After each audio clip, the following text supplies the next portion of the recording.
Hello and welcome to your next video in your training series. Today we're going to talk about science platforms. It's me, Dr. G. Okay, so let's start our adventure. So welcome to the main platforms for this science class. As you will see, we will be using many platforms because it's just what it takes in order for us to be successful. So welcome. Our learning target for today is I can log into Google Classroom to determine how the platform will be used in Dr. Gillum's class. I can log into Edpuzzle using Google Single Sign-On. And I can create and design an avatar for pair practice and Pixton. So here are some of the digital platforms that we are going to be using this year.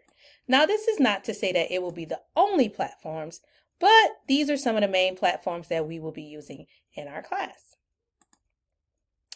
All right, so before we go any further, as always, let's just take a moment to make sure that you have your guided notes. So pause this video now.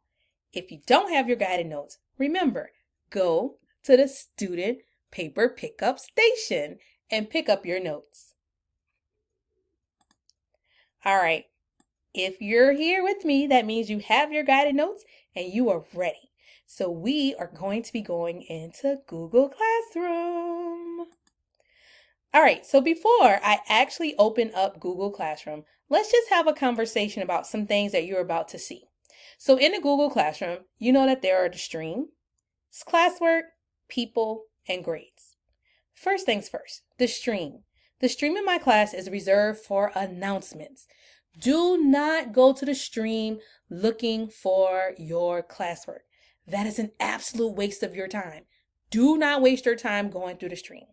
Again, in my classroom, it will only serve for announcements. You will get lost if you go to the stream looking for your classwork.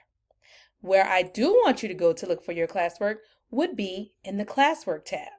Okay, so you'll go there and this is where you're going to find everything that you need, and everything is going to be organized by the topic. So you're going to know if we're on lesson 1, it's going to be in lesson 1.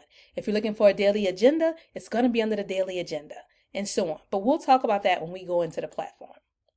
And this is the topics tab. So anytime you're looking for a topic, you're going to go to the all topics tab, open that tab, and it is going to take you to whatever it is that you're looking for. And as time goes on, the tab will get like this, the topics, but you'll go for whatever you're looking for. If you're looking for vocabulary, that's where you go. If you're looking for science notebook and so on, everything is going to be labeled just like this. This is where you want to go to look for your work. Best use of your time. All right, guys. So enough talking. Let's go and get into Google Classroom. It is time to explore the wilderness. The wilderness. All right, so we have now entered into the wilderness. So like I said, what you're going to see is a stream. I just want to show you an example of what the stream is going to look like. So here you see this is where announcements are going to be posted. So this is where you want to go to look for your announcements. Okay, so sometimes I'll post like a schedule, or you will see this, but like I said, please don't use this and waste your time. I really will only like you to go here if you're looking for announcements. Then when you get to your classwork tab, again, there is that filter that you all are going to see where you can go to a topic. So if, let's say I'm looking for my daily agenda, I would click the daily agenda and it's going to have it posted here. It'll tell you what day it is and it'll also tell you the date. So everything here is going to be organized, and especially if you miss a day, you can easily come in. If you are looking for like your science notebook, you would come in here and you would look for where it says science notebook. And you would click and it will take you to our digital notebook where you will open it and you'll find like everything that you need. So this is how this is going to work. And then when we're working on lessons, it will always be labeled and you'll see that you'll have all of your assignments here. It'll tell you if it's a must do. It will tell you if it's a should do, an aspire to do, or anything like that. It's going to tell you. So again, notice here that you have the choice in my class whether or not you want to turn something in digitally or if you want to turn it in physically and on paper. So you'll see that as we go through. So this is the main thing. And then again, of course, if you want to see like your people that are in your class, you can go there. And if you want to see any grades that I put, but I don't really put any grades into Google Classroom. All right, guys, so welcome back. Hopefully that made some sense to you about what I was talking about when I said do not look for your classwork in a stream. Please go to the classwork tab. I promise you that will just make life so much easier on you. So yay, you're back. So let's keep going.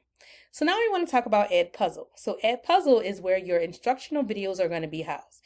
As we're going through this training module, they're not an Edpuzzle because you have to get trained on it, right? So what you're going to do is you are going to go over to Edpuzzle. You're going to log in, and you do not have to sign up because I will import you from Google Classroom. So all you have to do is log in with your school credentials and bam, you're going to be in there, okay? And then just make sure that you click on you're a student because you're a student, right? You're not a teacher. So you click I'm a student, sign in with Google, like I said. And then once you log in, you're going to start to see videos in there. Again, make sure that you pay attention to your due dates. Sometimes those things are a lot closer than they appear. So just make sure that you focus and pay attention to that. But this is how it's going to look as you go into Edpuzzle. So you can pause this video now and go make sure that you can sign up for Edpuzzle. If you can't, just raise your hand and let me know so I can make sure that you get in. All right, welcome back. Next thing is Pear Deck Learning. So I am an ambassador for Pear Deck. So I love to use Pear Deck, Pear Practice, and Pear Assessment. So you're going to be paired in all kind of ways in this classroom. So this is what we're going to be using primarily to take our notes when we do our notes together in class, because again, you won't always have notes on videos. We do still do, things in class together. So I want you to understand that. But I want us to have fun with it first. So I want you to create your avatar for Pear Practice. And again, you're going to use your Google credentials to log in. And then once you get in there, you're going to create your avatar and you're going to design it. So you'll have an avatar something like this. So let's see what greatness you can create. Okay. And again, as we talk about this and as we go, Pear Deck, like I said, is going to be the site that we are going to be using to take our notes. Pear Practice is the thing that I will be using to reinforce. We'll do practice. We'll have games together in class. So when you go in, just make sure that you choose you are a student. Very important to choose that you're a student so that when we do our whole class games, it just flows and it's a lot easier. Okay. And of course, like I already said before, but I'm going to say it one more time. You're going to sign in with your Google credentials, your school credentials. All right. It's quick, simple, and easy. So that's all you have to do. And then when you're wanting to go in there to update your avatar and make it your own, you're going to go into the locker. All right. So once you go into the locker, then click edit and you'll be able to customize your avatar. So again, have fun doing that. And then here is Pixton. So you are going to be creating your Pixton. So I'll use this so that we can make our class photo. So you're going to go in there and you're going to personalize it and you're going to make your Pixton your own. So this is my Pixton character. So you'll have the instructions for how to get into Pixton, but it's pixton.com, and you'll go in there and you will set that up. So you're going to click on the gear cog to go to settings. And then once you go into your settings, it will be edit my avatar. And then from there, you can go and change the outfit. I'm not saying that they have the best outfits in the world, but they have some outfits on there. So just, find whatever you can. All right. So lastly, you are going to be using some of these tools, not saying that we're going to use them every day, but every now and again, you may have an assessment in ZipGrade, might do some things on applied digital skills, AP Classroom if you have an AP class with me, Vernier Science, and so on and so forth. So these are tools that we'll be using at different points in the class. So like I said, you are in great hands. You're going to be all right. You just have to get used to me and the way the structure is set up, but it's all good. So remember, excuse limit is 0 and you will pass with hard work. What you put in is what you're going to get out. So that's all, folks. Said it. I can't say it as good as Porky, but there you go. You got it. Bye-bye.